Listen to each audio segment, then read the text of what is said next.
Hey Chaver, what's going on? Welcome back to Babel on Talmud. Today we are studying Daf Mem Zayin, Daf 47 of Masechta Ayruvin. We are going to continue with our discussion of the rules of psak in terms of like when you have these different, Rabbi Akiva, Rabbi Yossi, Rebbe. We saw that we always are going to paskin like them. So we're going to question. And we saw yesterday a little bit at the end, like, to what extent is that? Is that like mamish halacha l'maaseh, or maybe just on a case-to-case basis, or maybe only b'diavad? So we're gonna go a little bit further with that rule, and then at the end we're gonna talk about if the cheftzei nachrim are kona shvisa, if objects belonging to Gentiles are kona shvisa with the Gentiles, or maybe not.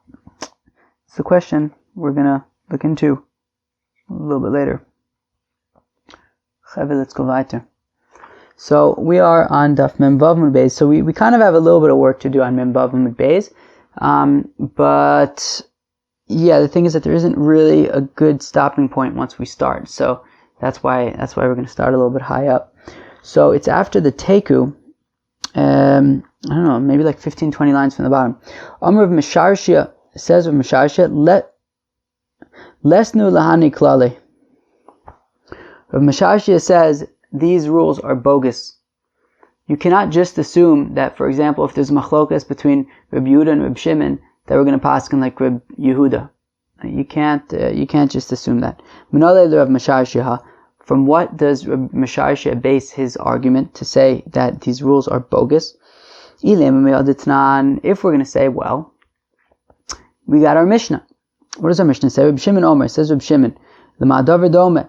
What is the case similar to, right? The case, we said that we listed in our Mishnah a case where you have Reuven, Shimon, and Levi, who are all basically stuck in the middle of nowhere with Dalet Amos each, and if Reuven and Levi completely overlap into Shimon's space, so then Shimon can kind of verbring with Reuven and Levi individually, but Reuven and Levi cannot verbring with each other.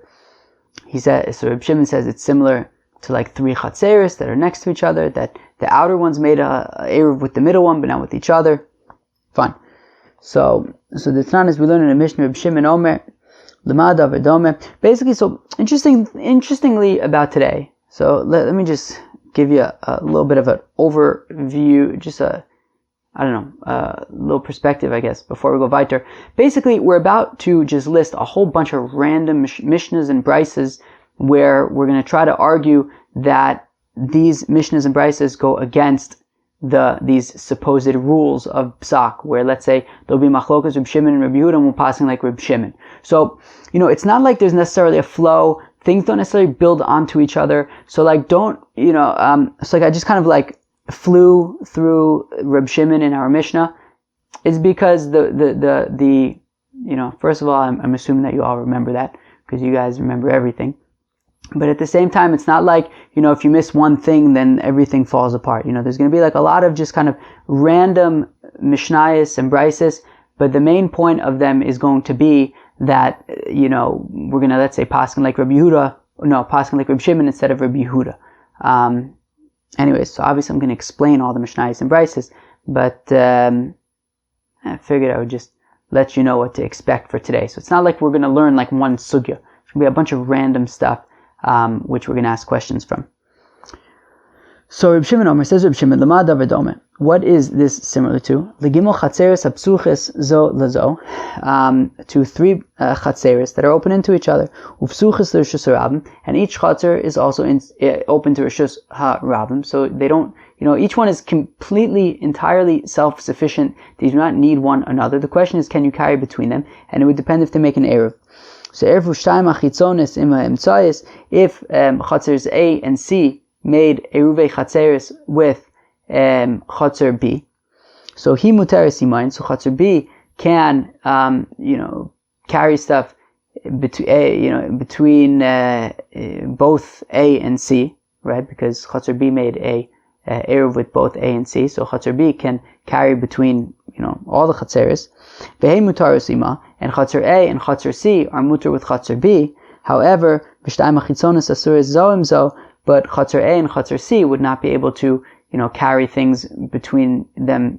You can't necessarily carry from A through B to get to C because A and C didn't make an Eruv with each other. They only made an Eruv with B. Fine. The Gemara on Memches is going to talk a little bit about, why can't you treat it like they're all one unit? Anyways, fine. Now, V'amar Rav Chama bar Gurya Amar Rav. It says Rav Chama bar Gurya Amar Rav. Who remembers Rav Chama bar Gurya Amar Rav? Where else did we see Rav Chama bar Gurya Amar Rav? Daf Yud of Masechta Shabbos. There was a whole bunch of things from Rav Chama bar Gurya Amar Rav. It was actually somebody else in the name of Rav Chama bar Gurya Amar Rav. I looked it up yesterday, Lamaisa. You don't have that name too often. Halacha Reb Shimon. So now, it says Rav Chama bar Gurya in the name of Rav that the halacha here follows Reb Shimon's opinion regarding these 3 chatzers. Now, Uman Paligale. Now, who argues on Reb Shimon? And Rashi says something very interesting, is that Rabbi Yehuda, right? It says Rashi, who have a stam bar plugte, that the person who Reb Shimon would argue with was Rabbi Yehuda. And therefore, if we're having a machlokas between Reb Shimon and, if we're saying that the halacha is like Reb Shimon, well then, who's the one who's arguing with Reb Shimon? You can assume that it's Reb Yehuda. Right? So, man paligale, who's arguing on Reb Shimon? Reb Yehuda. We're going to assume that it's Reb Yehuda. V'ha amar et Reb Yehuda Reb Shimon halacha k'Reb Yehuda. But one second, according to our rules, if you have machlokas between Reb Yehuda and Reb Shimon, well, we're going to pass in like Reb Yehuda. So then how come Rav Chama bar Gurya Amar Rav is saying that the halacha is like Reb Shimon? It must be that these rules are bogus. So elalav shma mina lesnu. So there you have it. These rules are unreliable. Well, my kusha. The Gemara says, one second. What's the problem? Maybe in a case where we specifically see that the halacha is like Reb Shimon, so the halacha is like Reb Shimon. However, the default would be that the halacha is like Reb Yehuda. So if machlokas between Reb Shimon and Reb Yehuda, we don't know who to paskin like. You paskin like Reb Yehuda. However, in a case where you have Rav Chama bar Gurya in the name of Rav who's saying that the halacha is like Reb Shimon, so in that case the halacha is going to be like Reb Shimon, but the default would be like Reb Yehuda. When there's an exception, that's fine. But the default will be like Reb Yehuda.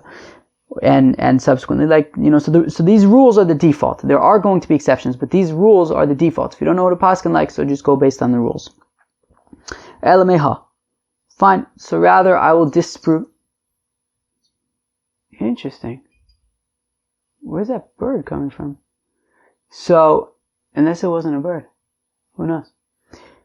This is Teaneck. There's what the heck is that? This is Teaneck. We're not used to nature. Unless, is there a bird in the house? Alright, excuse me, I'm going to investigate this quickly. Alright, the mice, I don't know what it is. I think it's gone. So, let's go weiter. So, Ella, where were we again? Ella meha. So rather, we will disprove these rules from the following Mishnah. The Tanan that we learned in the Mishnah. If you have a city that it was initially not a Rishus Harabim, it was initially considered, it can be considered a Chatzar, and therefore, as long as you do an Eruve Chatzeris, so then you can carry between the houses and stuff. So Ma'arvin es Kula, you can make an Eruv. Shal Rabim v'naisis shal Yachid. If you had a city that was once upon a time a very popular city and was a Rishus Harabim, you cannot make an Eruv Chatzeris in a Rishus Harabim, right? Rishus Harabim is a Rishus Harabim. So Ein Ma'arvin es Kula, you cannot make a Eruv over there. So it was, where am I? Shal Rabim v'naisis shal Yachid Ein Ma'arvin es Kula. Right, so if it initially was a Rishus Harabim, and then it got smaller, people moved out, and now it's, would be able to be considered Rishus Ha-Yachid, and therefore not necessarily Rishus Ha-Yachid, but meaning you would be able to make an Eruve Chatzeros in this area, maybe put up Tzuras HaPesachs and stuff, make it Eruve Chatzeros.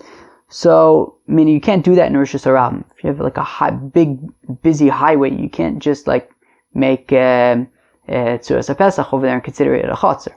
Right, it's Rishus Harabim. But if people moved out and now it's a quieter place, so you want to make an Eruve Chatzeris, so then you cannot make an Eruve Chatzeris. Ella imkein ose chutza la ki'ir chadasha shebuda. Unless out, I guess in that you leave out of the Eruv a area that is like this city called Chadasha that was in Judah.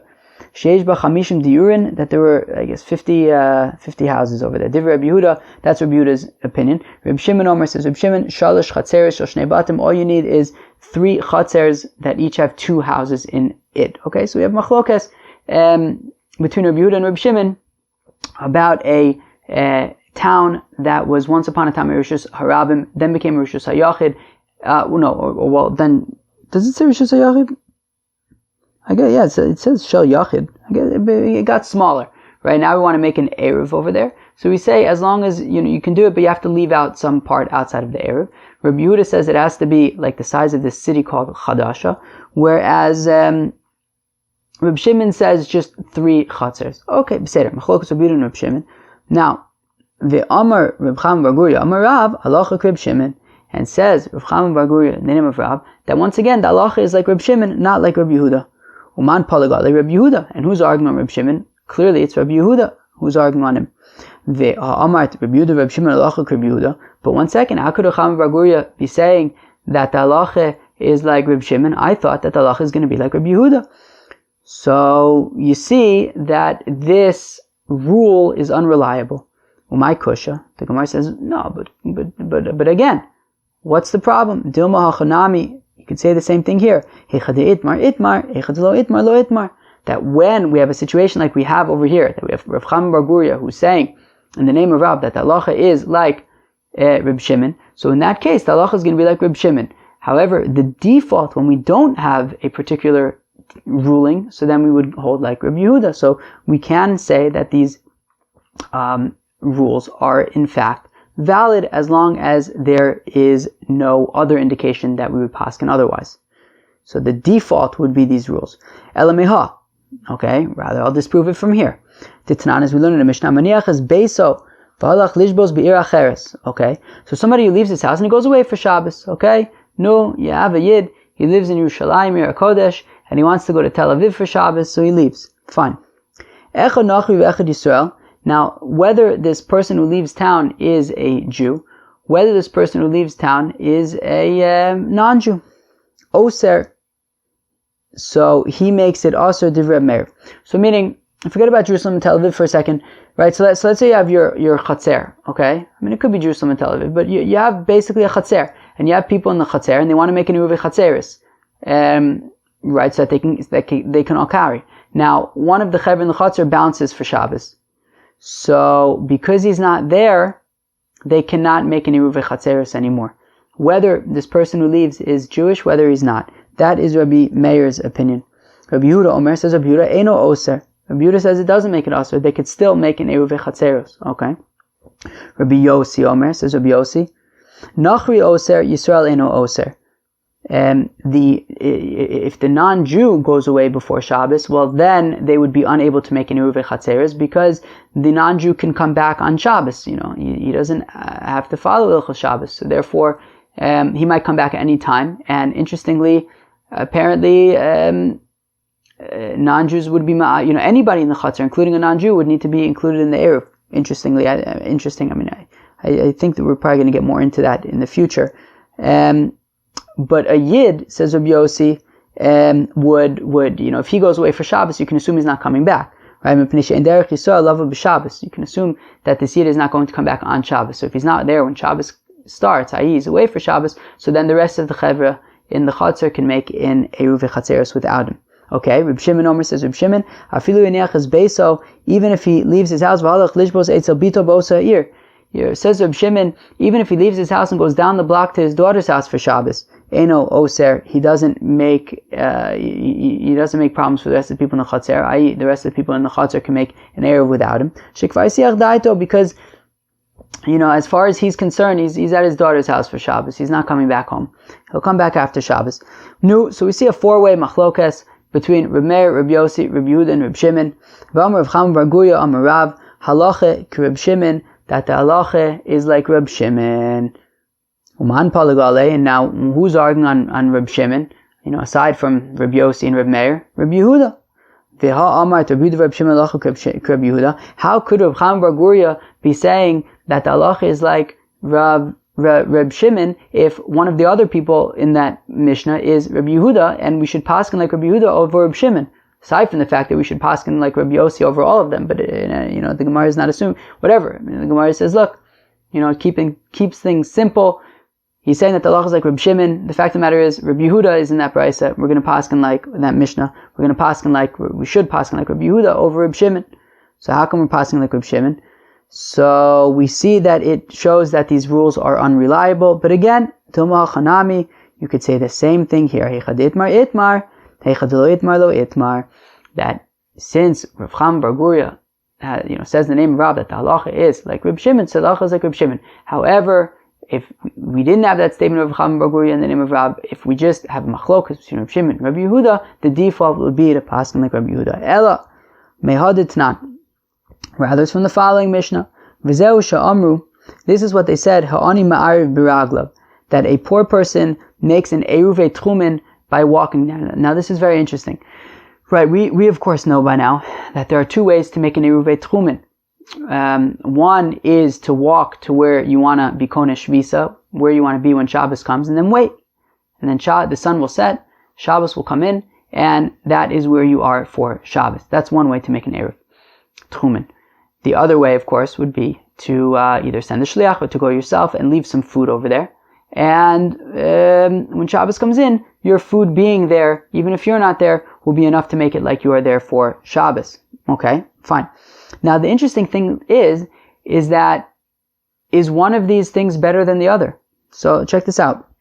So Meir Omer, Anu ein lanu ela ani. So Meir says, look, really, you're supposed to make an Eruv with food, with bread. Says Reb Meir, really, you're supposed to make an Eruv with bread. That's what you're supposed to do. Take Mazen Shtei Sudas, put it out over there by the where you want to be for Shabbos, and that will be your Eruv. They only said that you can go without food and just wait until Shabbos begins for a poor person who it's too financially difficult for him to just leave food out in the middle of nowhere. Like, he needs all the food that he has, and therefore, for the poor person, he can just go without food and just wait until Shabbos begins. But really, says Reb Meir, you should be putting out bread over there. Only a poor person can make this Ayruvin tchumen by just waiting until Shabbos begins without any food. Rabbi Yehuda Omer, Rabbi Yehuda disagrees, and he says, Echad ani ve'echad ashir. Lo amu ma'arvim bepas el lahakal ala ashir shelo yetze v'yariv b'raglav. Whereas Rabbi Yehuda has the opposite opinion, which is that really making the Ayruvin tchumen means that you go there and you hang out there until Shabbos begins. So that when Shabbos begins, that's where you are that's where you are, and that's going to be where we're going to consider that you are for Shabbos. And the whole thing with putting, bread over there or food over there is really just to make things easier for people who can afford it, right? If you can afford it, to not have to, at the beginning of Shabbos, be in the middle of nowhere, right? And you can just send somebody before Shabbos and say, hey, just put a can of tuna fish over there. And that way, it makes things very convenient. He doesn't even have to go. He could send a messenger or send a child, or, well, I think we said a child is more problematic, or he can go himself, whatever it is. And then Shabbos comes in, he can be hanging out, drinking beers, whatever he wants. And then tomorrow he wants to go to his friend's house in the next city. He can travel over there. Kilu, it's very convenient. He doesn't have to be out in the middle of nowhere when Shabbos comes in and then walk home when it's dark. So, says Rabbi Yehuda, that really Me'ikar Adin walking there is fine. The whole thing of food is just to make it easier on the people who can afford it. Fine. So we have machlokes between Rabbi Yehuda and Rabbi Meir. Now, umasni le Rabbi Chia bar Ashi, maschriv le Rabbi Chia bar Ashi lechia barav kamet Rav. And Rabbi Chia bar Ashi was teaching this Mishnah to Chia barav in front of Rav. It's interesting. We see we've also seen that Rav Yehuda was teaching Mishnayos to Chia barav in front of Rav. Now we see that it's Chia bar Rav Chia bar Ashi. Like, we see that different students of Rav would teach his son Chia in front of him. Anyways, Echad ani ve'echad ashir, and Rav Chia bar Ashi said that whether it is a poor person or whether it is a wealthy person, you can make an Ayruvin tchumen by just walking over there, like Rabbi Yehuda's opinion. For Amrle Rav, and Rav said, Sayim ba nami halacha Rabbi Yehuda, and Rav says yes, exactly that is the halacha, that it's like Rabbi Yehuda and not like Rabbi Meir. That the halacha is like Rabbi Yehuda, that anybody can make in Eruve Tchumen by walking there, not just poor people. So now the Gemara asks, Tarte Lamali, why did Rav need to sort of reiterate the fact that the halacha is going to be like Rabbi Yehuda and not like Rabbi Meir? Ve'amart Rabbi Meir, Rabbi Yehuda, halacha Rabbi Yehuda. Right? We know already from our rules that when you have machlokas between Rabbi Yehuda and Rabbi Meir, we're going to pass like Rabbi Yehuda. So how come Rav had to, say that the halacha is like Rabbi Yehuda? Umay kusha, the Gemara says again, still don't ask kashas. Dilma Rav leis lilani klale. Maybe Rav doesn't hold of these rules. Meaning we had these rules from Rabbi Yaakov and Rav Zrika, and then we saw it from Rabbi Yochanan. And maybe Rav disagrees and he doesn't hold of the rules. But Rashi says something extremely interesting, right? That in the Dibra Maskal, Rav leis lahane klale, he says in the second line of that Rashi, Rabbi Yochanan ka'amr luhu, ve'halacha Rabbi Yochanan. And there's a Gauz V'tzionim that says, V'rav Rabbi Yochanan, halacha Rabbi Yochanan. That, extremely interesting. Also along the lines of this psak stuff, that if you have machlokes between Rav and Rabbi Yochanan, the halacha is going to follow like Rabbi Yochanan. Very interesting. So, what the Gemara is saying is, maybe Rav doesn't hold of these rules, and that's why he needed to say that the halacha is like Rabbi Yehuda, and he didn't rely upon the fact that, the rule says that the halacha would be like Rabbi Yehuda anyways. So maybe Rav just didn't hold of these rules, but Rabbi Yochanan clearly, right, because we said yesterday, Rabbi Ab in the name of Rabbi Yochanan, that when you have machlokes between Rabbi Yehuda and Rabbi Shimon, the halacha is like Rabbi Yehuda, right? So Rabbi Yochanan does hold of these rules. So, and if there's a machlokes between Rabbi Yochanan and Rav, we pass them like Rabbi Yochanan anyways. So still, as far as we could tell, these rules are shaykh, right? We tried to bring a bunch of questions from different mishnayos where let's say we're passing like Rabbi Shimon over Rabbi Yehuda. We said, yeah, but those are exceptions because we have a specific teaching that the halacha is like Rabbi Shimon, but the default would be like Rabbi Yehuda. Now we see that Rav didn't hold of these teachings, but so what? Rabbi Yochanan does hold of them, and Rabbi Yochanan we passing like anyways. So these teachings seem to be fine so far. Elameha ditnan. So rather we could disprove these teachings from the following Mishnah. Right, we could disprove these rules of psak from the following Mishnah. Hayavama, okay, if you have a yavama, what's a yavama? If you have a husband and wife who are married, and they don't have any children, and the husband passes away, right? And there are no children. So the widow, she marries her brother-in-law, right? Her late husband's brother. So that is the halacha of yivama. So now we say, Lo tachlot v'lo tisyabim ad sheyula shlosha chodashim. She shouldn't do chalitza or yibum until 3 months. What's chalitza and yibum? So basically this yivama, she has two options. There are two options for her. One is that she can marry her brother-in-law, right? And that would be yibum. The other option is chalitza, which is that they can do this like ceremony where she kind of spits next to a shoe, and then that kind of annuls their relationship. And so interestingly, we don't do this immediately, right? They don't get up from Shiva and then immediately the next day they're doing chalitza or yibum. Rather, you wait 3 months because we want to make sure that she's not pregnant.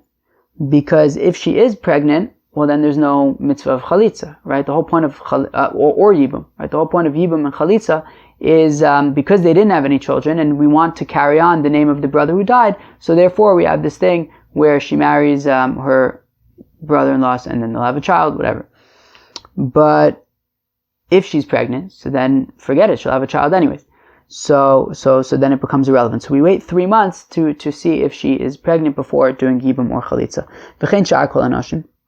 And similarly, all other women, lo yinasu v'lo yisarsu, right? So not just a yavama, but any women, they should not get married or even engaged ad sheyulayin shlosha chodashim until 3 months. Echad b'sulos v'echad b'ulos, whether they were virgins or they had already been with their husbands, echad almanos ve'echad grushos, whether they are widows, whether they are divorcees, echad arusos ve'echad nesuos, whether they were engaged, whether they were married, right? Once this breaks up, they wait 3 months before moving forward, even if they, never slept with their husband or whoever they were engaged with.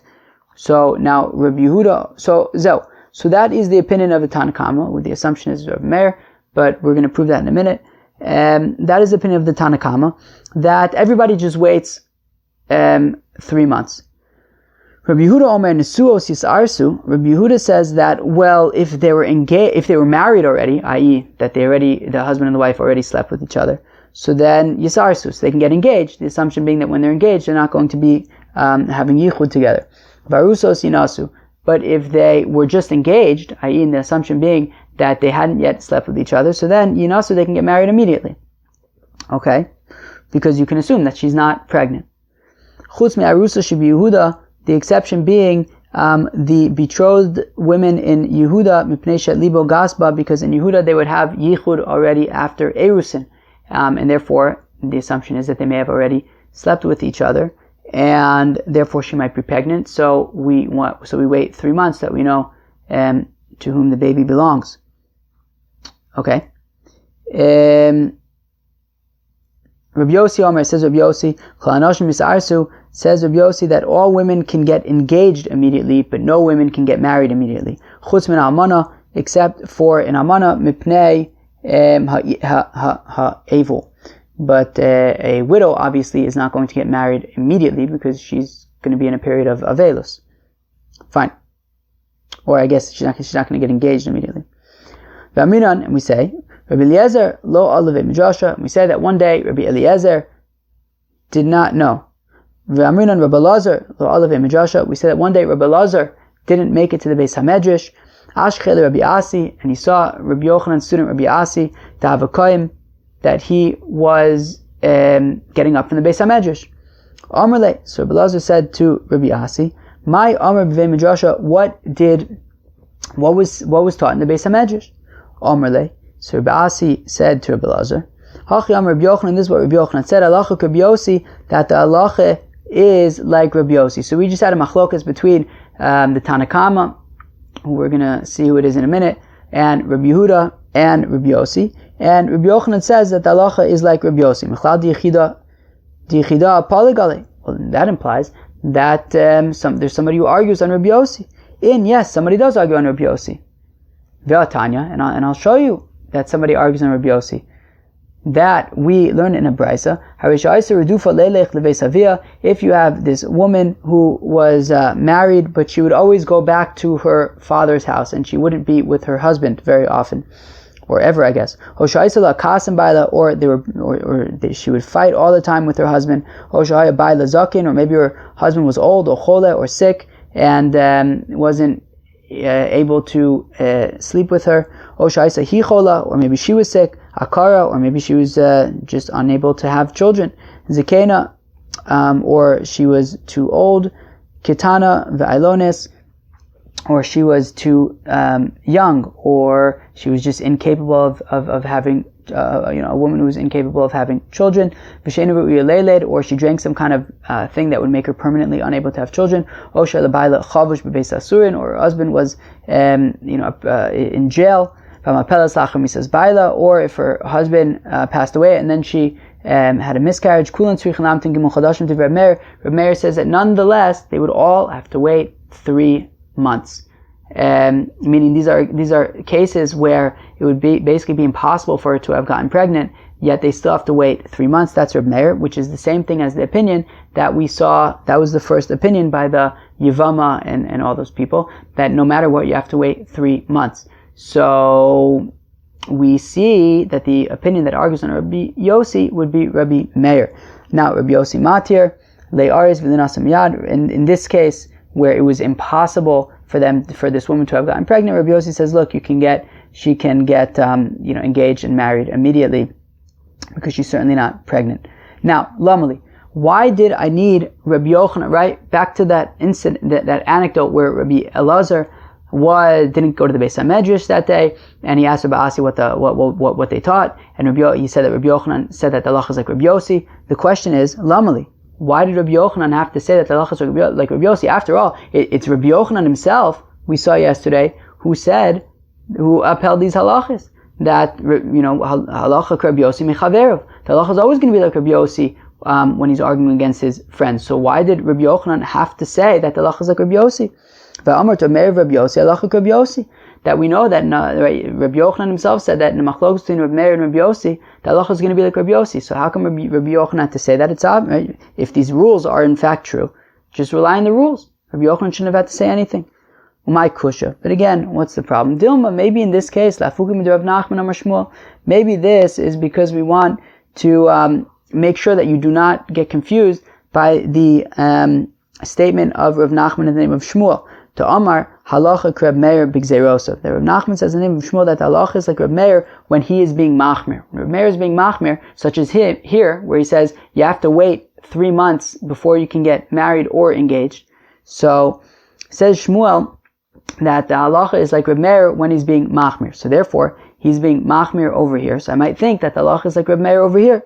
So therefore, Rabbi Yochanan had to say that in this case the halacha is like Rabbi Yossi and not like Rabbi Meir, so that you shouldn't think that the halacha is like Rabbi Meir because he's being strict. However, in general, again, when you would have machlokas between Rabbi Yossi and Rabbi Meir, the default would be that we would follow the rules and say that the halacha would be like Rabbi Yossi. Ella meha, okay. So rather, we're going to try to disprove these rules from the following. The Tanya, as we learn in the Brisa, Holchin lirid shel nachrim, that Jews can go to the when it was like the festival of the non-Jews, so they would have this market. So the Jews can go to this market. Velochin meim behema v'avodim mishvachos. They can purchase animals and servants and maidservants. Batim sadus chramim, houses and fields and vineyards. V'chosef. And you can write contracts, and you can even go to their courts and write these documents because it's like you're saving these things from their hands. Meaning, if you don't go to their courts, well, then they're gonna, by going to their courts, then you have a proper document that you can defend yourself from their claims.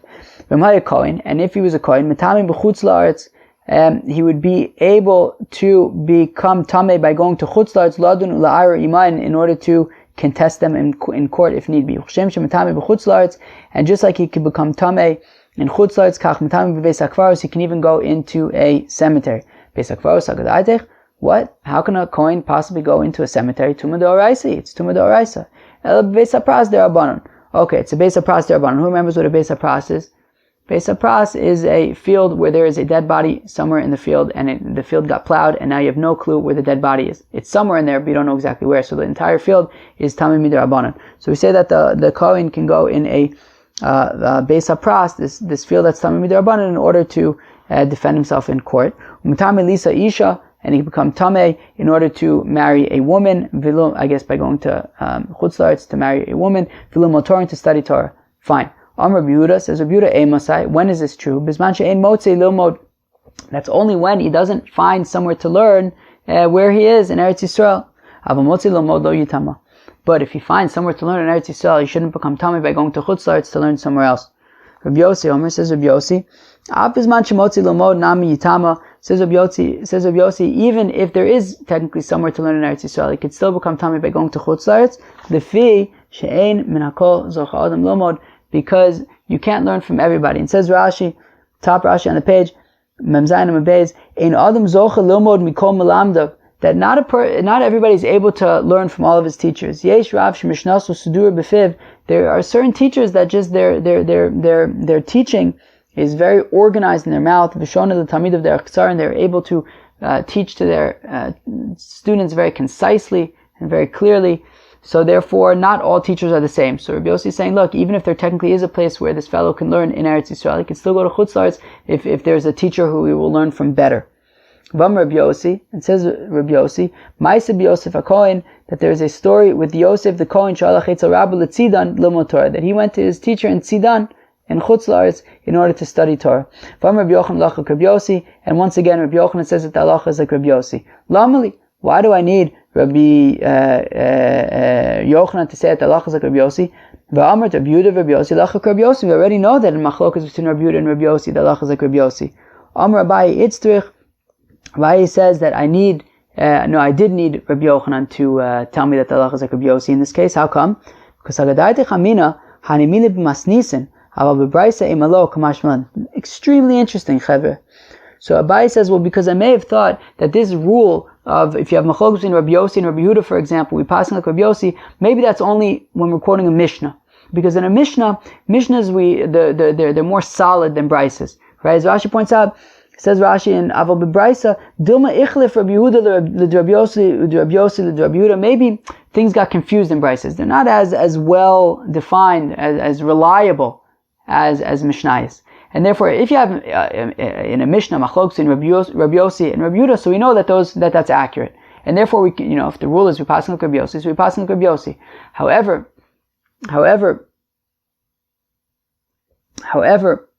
I may have thought to say that in a brisa, maybe there's a mistake in the brisa. Maybe Rabbi Yossi's opinion is really Rabbi Yehuda's opinion. Rabbi Yehuda's opinion is really Rabbi Yossi's opinion. So therefore, maybe you can't just assume that the halacha is going to be like Rabbi Yossi, because maybe what we think is Rabbi Yossi in the brisa isn't really Rabbi Yossi, because the brisas aren't as reliable. So Kamash Malon, what Rabbi Yochanan is saying is that even though this is a brisa, where we have this machlokes between Rabbi Yehuda and Rabbi Yossi about going to Chutz La'aretz to study, still we could rely upon Rabbi Yossi, and that these rules apply even to brises. Very interesting. So Ela Hachi Kama, rather this is what Rav Misharshia was saying. When Rav Misharshia says that you cannot rely upon these rules, so we're saying that you can rely upon these rules, which is super interesting. Now, it's still going to be dependent on that three-way machlokas about does this mean that like the halacha is always going to be like Rabbi Yossi, or maybe only if somebody asks, so then we can on an individual basis we could say the halacha is like Rabbi Yossi, or maybe only b'diavad. That is not necessarily super conclusive, although there was a Gemara in Brachas, I'd have to look it up. There's a Gemara in Brachas where we said something similar with the Matan and Nirin and Halacha, and we said that we'd have to go like Reb Chia bar Abba, because he was very, very medayik in everything that he said from Rabbi Yochanan. We also learned over there that every 30 days he would review all of his teaching with Rabbi Yochanan. So maybe it's like Reb Chia bar Abba that Dafka, it's Nirin, that on an individual basis we would say. So what was Rav Misharshia saying when he says that these rules are unreliable? So Hachi Kama, this is what he's saying. Hane klale lav divrei hakol nenu rav leis le hane klale. So what Rav Misharshia is saying is that not necessarily everybody agrees with these rules. These rules are shaykh, they're important, but not everybody agrees. As we saw that Rav disagrees.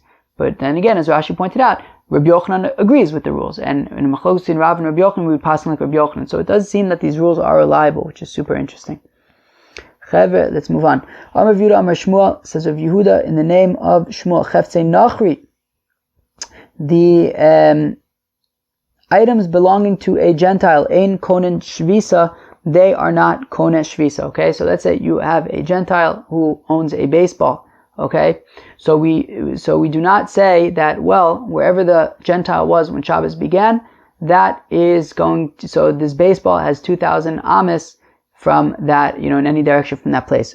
Says, reviewed in the name of Shmuel, Cheftzei Nachri ein konen shvisa. Rather, the items of a Gentile are not konen shvisa, and rather they're kiragle kol adam. So, if whatever, let's say the Gentile gives it to Yid or whatever it is, so the Yid can carry the baseball however far he himself is able to go. It's not dependent on where the non-Jew was when Shabbos began or where the item was when Shabbos began. It just takes on the tchum of the person who gets it.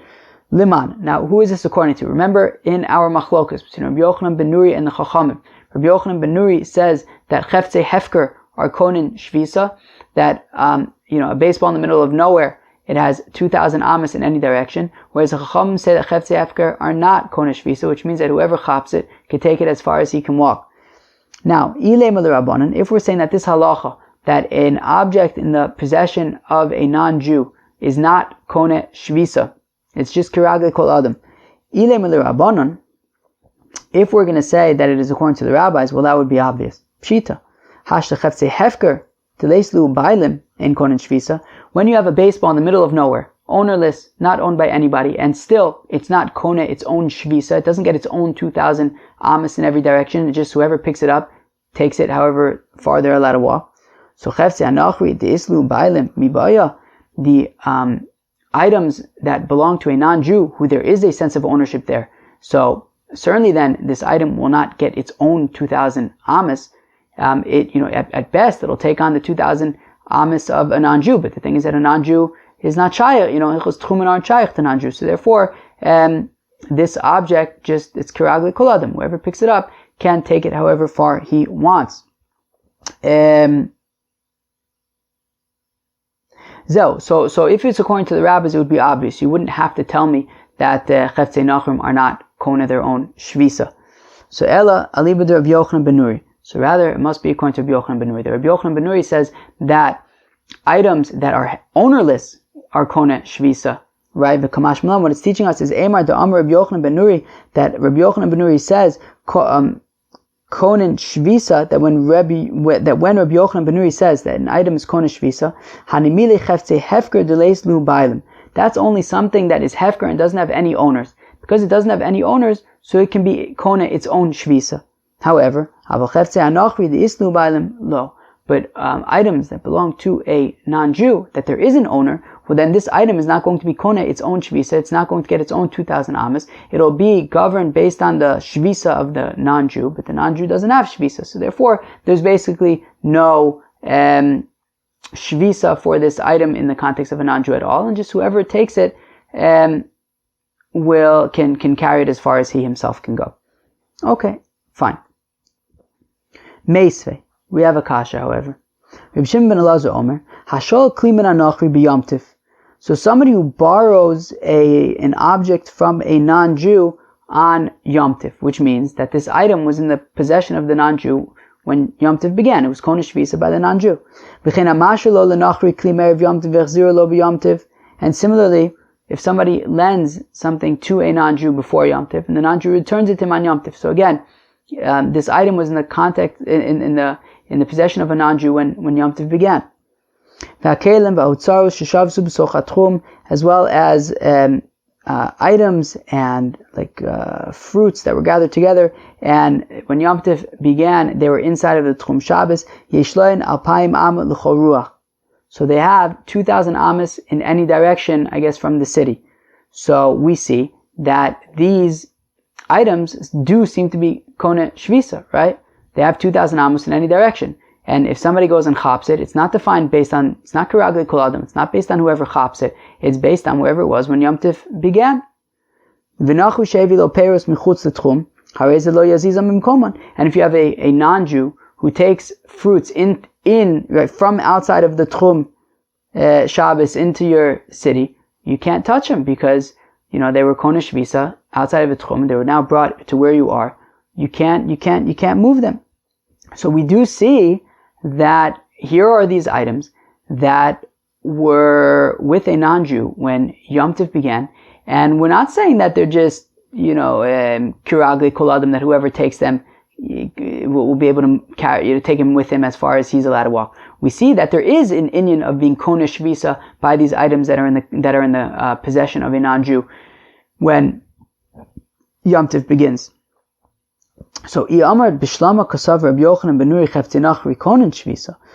understand if we say that according to Rabbi Yochanan ben Nuri, just like items that are hefker are kone shvisa and have 2,000 amos in any direction, well, also items in the possession of a non-Jew are also going to be kone shvisa, right? Are also going to have 2,000 amos in any direction, and that is why we're saying that if you have an object in the possession of a non-Jew when Yom Tov begins, so there's 2,000 amos in any direction because it's Kone Shvisa, and that's going to be like Rabbi Yochanan ben Nuri. He says Cheftzei Hefker are Kone Shvisa, Cheftzei Nachri are Kone Shvisa. Fine. Hamani Rabbi Yochanan ben Nuri Eli Yamart Kasav Rabbi Yochanan ben Nuri Cheftzei Nachri and Kone Shvisa. But if you say that according to Rabbi Yochanan ben Nuri, items in the that belong to a non-Jew are not Kone Shvisa, they're just like the person who takes them. Well, Hamani. Well, then who is the author of, who is Reb Shimon ben Elazar going like? Now, the interesting thing is that Reb Shimon ben Elazar is a Tana, and he can go like whoever he wants. But I guess it's better to say that he's in line with either the opinion of Rabbi Yochanan ben Nuri or the Chacham, right? Lo Rabbi Yochanan ben Nuri, v'lo Rabbanan, right? If we say that according to Rabbi Yochanan ben Nuri, Cheftzei Nachri are not Kone Shvisa, well, then, who is this brisa going like? because then it's neither like neither Rabbi Yochanan ben Nuri nor like the Rabbanan. So the Gemara answers, La'olam k'sav Rabbi Yochanan ben Nuri cheftzei anachri konin shvisa. So the Gemara says, look, really I will say that Rabbi Yochanan ben Nuri holds that cheftzei nachrim are konin shvisa. So he holds that cheftzei hefker are konin shvisa, cheftzei nachrim are konin shvisa, and this brisa therefore is like Rabbi Yochanan ben Nuri. U'Shmuel, and what about Shmuel? Right? Rav Yehuda said in the name of Shmuel that cheftzei nachri are not konin shvisa. Well, who's that like? Tamak Rabbanan. He's saying like the Rabbanan who say that cheftzei hefker are not konin shvisa, and also we're saying that they're going to say that cheftzei nachrim are also not konin shvisa. Udika Amar the Rabbanan pshita. If we say, yeah, but that's obvious, right? If hefker is not kona its own 2,000 amis, well then obviously when it's in the context of the non-Jew, it's not going to be kona its own shvisa, right? So ma'udetema, I may have thought to say, gezera bailim dinachri atu bailim di Yisrael. I may have thought to say, yeah, but even though, I may have had the habit to say that even though you're right, that if cheftzei hefker are not kona shvisa, well then certainly cheftzei nachri shouldn't be kona their own shvisa. If anything, it's the shvisa of the nachri, but that's not shaykh to tchum.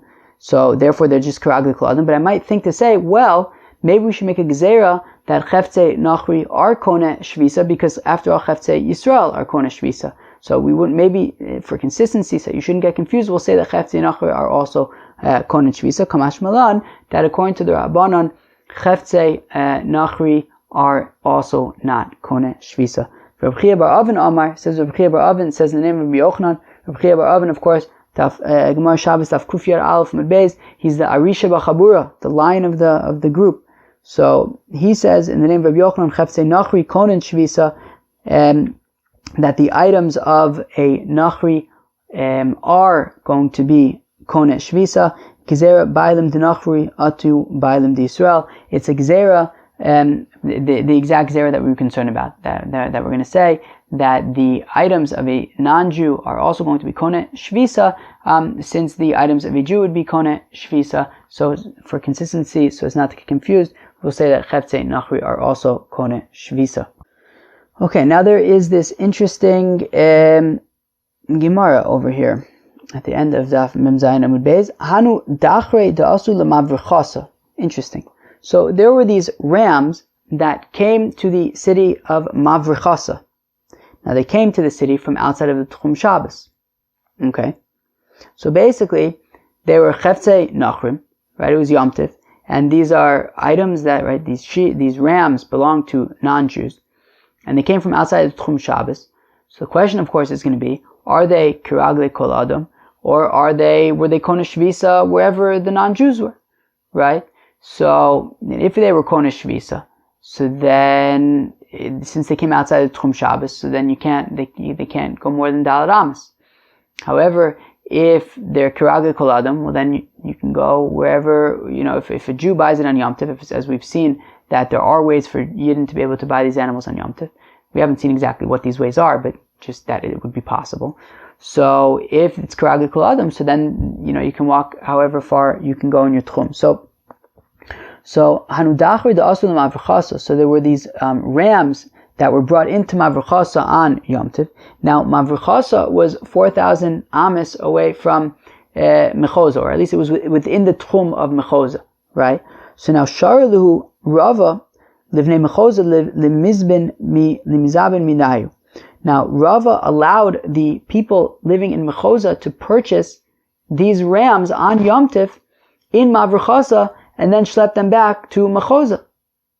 Amar Ravina the Rava. Ravina says to Rava, "My daitich, Rava, why are you allowing people to purchase these rams in Mavrichasa and then bring them back to Mechoza?" The Amar of Yehuda, Amar Shmuel, is it because Rav Yehuda says the name of Shmuel cheftzei nachri ein kona shvisa? Is it because the items of a non-Jew are not kona shvisa, which means that these rams were not kona any kind of eruv, no Tchum Shabbos, and therefore, when the people of Mechoza walk over to Mavrichasa and purchase these animals, well then they just become like the ragle of the people who buy it, and the people live in Mechoza, and they can, if they made an eruv Tchumins, then they can go take the animal back to Mechoza. So, V'ashmu of Rabbi Yochanan, halacha Rabbi Yochanan. But one second. Another interesting thing about psak is that if you have machlokas between Shmuel and Rabbi Yochanan, the halacha is like Rabbi Yochanan as well. Just like machlokas between Rav and Rabbi Yochanan, the halacha is like Rabbi Yochanan. So also machlokas between Shmuel and Rabbi Yochanan, the halacha is like Rabbi Yochanan. V'amar B'chia B'Ravin, Amar Rabbi Yochanan, and B'chia B'Ravin says in the name of Rabbi Yochanan, Cheftzei Nachri, Konen Shvisa, that items belonging to a non-Jew are in fact Konen Shvisa because Gezerah Bailim D'Nachri Atu Bailim D'Yisrael. Because we make a Gezerah of items that are owned by a non-Jew because of items that are owned by a Jew. An item that's owned by a Jew, of course, is going to be Konen Shvisa with the person who owns it. So we say the same thing by a non-Jew, and if that's the case, well then these animals, these rams, were Konen Shvisa wherever the non-Jews were when Yom Tov began. Therefore, once they get to Mavruchasa, you can't move these animals more than Daled Amis. There's no way that the people in Mechoza would be able to purchase these rams and bring them back to their Tchum Shabbos, or bring them back to Mechoza with them. So, Hadar Amarava, and then Rava said, Nizdavnu v'nei Mavruchasa, Duchul Mavruchasa adidu Kedaled Amis Damya. Rava then amended his opinion and his ruling, and he says, okay, well, we have to pass on like Rabbi Yochanan, that the Cheftzei Nachrim would be Konen Shvisa, and therefore these rams, when Yom Tov began, were outside of Tchum Shabbos. When they were now brought into Mavruchasa, so they were brought outside the Tchum Shabbos, they're not allowed to be taken more than Daled Amis. Now, if you live in Mavruchasa and you slept in Mavruchasa, well then all of Mavruchasa to you is like Daled Amis. So then you could purchase these rams. But if you live in Mechoza, well then Mavruchasa is not like Daled Amis to you, and therefore you wouldn't be able to purchase these animals and certainly not schlep them back to Mechoza with you. Zeu, that was Daf Mem Zayin, Masechta Ayruvin. So we had a very lengthy discussion about these rules that we discussed yesterday, right? For example, like Halacha Rabbi Yossi Mechaverov. We also didn't particularly mention today, but Halacha Rabbi Akiva Mechavero, Halacha Rabbi Mechavero. So can you rely upon these rules or not? So the Maskana the Maisa was so according to Rabbi Yochanan, yes, you can rely upon them. According to Rav, you cannot. But as Rashi pointed out, Machlokes between Rav and Rabbi Yochanan, passing like Rabbi Yochanan. So it sounds like these rules are reliable. But again, there's a Machlokes about how reliable are they? Is it the halacha, or is it on a case-to-case basis? Is it only b'di'evet? And then we talked about objects belonging to Gentiles. Are they Konen Shvisa in the place where they were when Yom Tov began? So Rabbi Yehuda says in the name of Shmuel that they are not Konen Shvisa, and Rabbi Chia Bar Avin says in the name of Rabbi Yochanan that these items are Konen Shvisa. So Zeu, that is Daf Mem Zayin of Masechta Ayruvin. Hope you enjoyed. Peace out.